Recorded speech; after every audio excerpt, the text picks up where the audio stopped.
In this video, let's see how we can remove a trust line from an account. In previous video tutorials, I had given you some code snippets to remove a trust line from your account.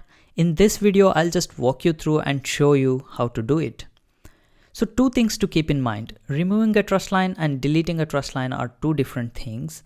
And you also need to know how it is actually connected with deleting your account. So let's look at all these three things in this video. So Alice is the issuer, Charlie is the user. Both of them have some configuration on this trust line. We already know that. So the first scenario, user is not in default state, but the issuer is in default state. And this is almost always the case. So in this case, if Charlie decides to set his side to default state, then the trust line between them gets deleted. Okay, it gets deleted from the ledger. And the second scenario, user is in the default state, but the issuer is not in the default state. In this case, most clients, wallets, and explorers do not show any trust line for Charlie because Charlie's end is in default state and Charlie doesn't pay for the owner reserve of this trust line. Alice pays for it because Alice is not in default state for this trust line. But there is a problem with this scenario. Now, if Charlie wants to delete his XRPL account to get back his base reserve or for whatever reasons, he can't delete his account because there is a ripple state object connected with his account. The ripple state object is nothing but the trust lines object is ripple state object is connected with his account. Now, only way for Charlie to delete his account is the issuer, in this case Alice, sets her side's settings to its default state. Only then Charlie can delete his XRPL account to recover his base reserve or for whatever reasons. So that's the problem with this second scenario. So here the trust line has been removed for Charlie, but it's not been deleted from the XRP ledger, and hence Charlie can't delete his XRPL account. Now the third state, user and issuer are both in default state, and hence the trust line gets deleted from the XRP ledger. Now, if Charlie doesn't have any other blocking objects on the ledger, Charlie can just delete his account. So always make sure you set up a trust line with the issuer you know and truly trust. In a nutshell, removing a trust line just means to be on default state from your end, but it doesn't always mean that the trust line is deleted from the ledger. To delete the trust line, that is the ripple state object, from the ledger, both user and the issuer must be in default state on that trust line. So from user's perspective, you can just set your side to default state. You can't do more than that. By setting your side to default state, you don't pay for the owner reserve of that trust line. And the trust line is considered to be removed from your end as you don't pay for that trust line's reserve, and you just hope that the issuer side is also in default state and hence the trust line gets deleted. So let's see how we can set all the configuration options to its default state from user side. But before moving any further, pause this video and create two accounts on test network, one for issuer account and one for user account. So once you have done that, on the issuer account, run this code, that is set default ripple by running account set transaction, and you already know why we need to do this. I have explained this in detail in previous video tutorials, so please watch it if you have not already. On the user account, set up the trust line with the issuing address. Here the things to concentrate is the currency is XTP in our case, and the limit is 100 XTP, and we are setting no ripple flag here. So once that's done, follow along with me here. So this is the issuing address and this is the user account for me, and I have already set up a trust line between them. Also note that you need a family seed or secret key for the user because we are setting user side of this trust line to its default state. Once you have all these information handy, let's look at the documentation.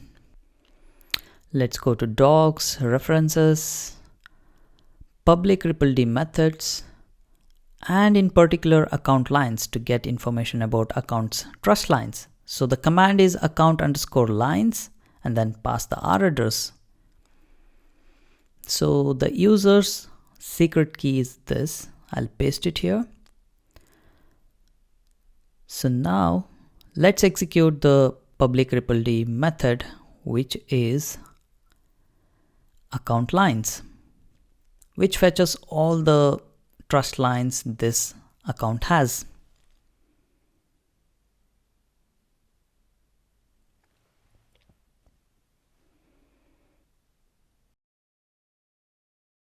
So as you can see, this is the issuing address. This is the user's R address. We have a currency which is called XTP with 0 balance and the limit of 100. Nothing special, just a regular trust line with the issuer side to its default. Now let's set user side to default 2, which should remove the trust line as well as delete the trust line from the XRP ledger because it's in default state from both issuer and user side. So let me change it to account info to just fetch the account data, account underscore data, so that we can fetch the current sequence number of this account, which is user account. Let's write the payload. The transaction type is trust set. The account information is present inside account.address. And the fee, let's hard code it to 10 drops. You should fetch it directly from the ledger and we have a separate video on that. Just go and watch it if you have not already. And the flags, this is very important. So let me first comment this out and look at the flags already present on the account level, that is on the user account.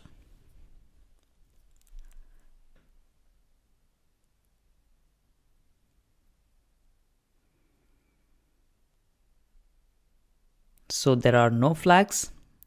It's 0, which means no flags has been set on this user account. But that's not the case with all the accounts. So let's just write all the conditions here.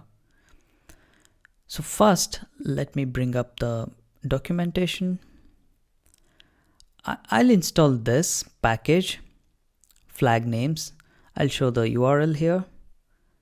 This is the URL. This is the package name, that is flag names. I have just installed it. I'll import it in my file, in my script.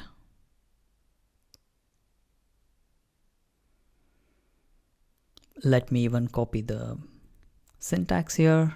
Flag names, it takes 2 parameters, ledger entry type and flags. I'll just declare a constant and I'll call it as flags. So all the flags will be stored inside this flags array. So now let's get back to the documentation of trust set, where we have the information about flags, that is trust set flags, transaction types, trust set. Yeah, let's get to the flags. Okay, so these are the flags. I'll discuss about set auth in a separate video tomorrow. So for now, let's see the other flags. So let me copy this clear freeze. That is, if you have set freeze on your own account by mistake, just clear that out. So just pass this to flags, and then now this flags constant, make sure to put the parenthesis, that is brackets, or else you'll get the wrong results here. So flags dot includes, since this is an array, you can use the includes method and check if there is an array element inside this array. So the array element we are looking for is LSF default ripple. If it's present, it returns true. If not, it returns false. So first let's copy these flags. We don't need set freeze, obviously. We don't want to freeze our account. So let's skip that. Let me copy this. Clear no ripple. I have explained this clear no ripple and set no ripple flags in detail in previous video tutorial. So please go and watch it. The title for it is, I think, more about TrustLine or something like that. Just 2 to 3 videos before this one. So if your account has default ripple enabled on your account on account level, which means enabling rippling, then clear no ripple flag on the TrustLine. If this default ripple is not enabled on your account, then set no ripple on this TrustLine. That's it. That's about the flags. This covers every condition. And then not to forget, we need to mention the limit amount, which includes all the details like currency, the issuer, and the value. Currency is XTP. We just saw it by executing account underscore lines. This is the issuing address. And we have to set the value to 0. That is, we are willing to hold 0 XTP. So this is the default state. The value should be 0. We have set this clear freeze, and we also decided on clear no ripple and set no ripple flags. Let's even set this quality in and quality out to 0. These are like, how can I say this? These are like on and off ramp fees for tokens.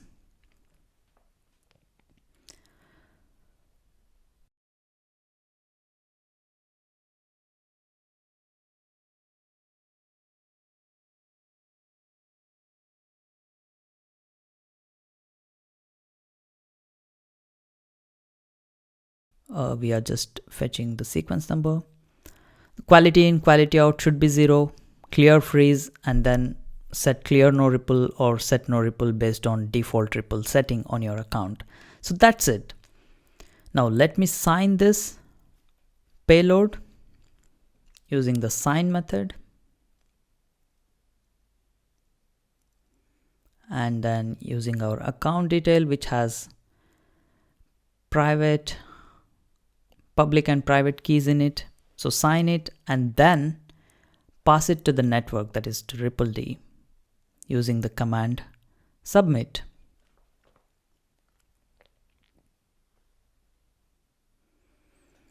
TX blob, you have to pass the signed transaction here.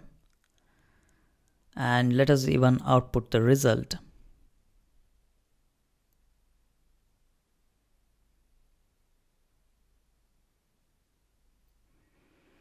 Let me clear the screen and execute this script. And the transaction was applied only final in a validated ledger. So let's clear this screen and comment this snippet of code we just ran now, the entire code block here.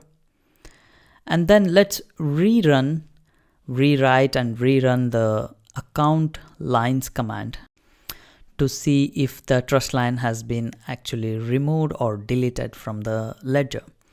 So the command is account underscore lines, and we need to pass the user account.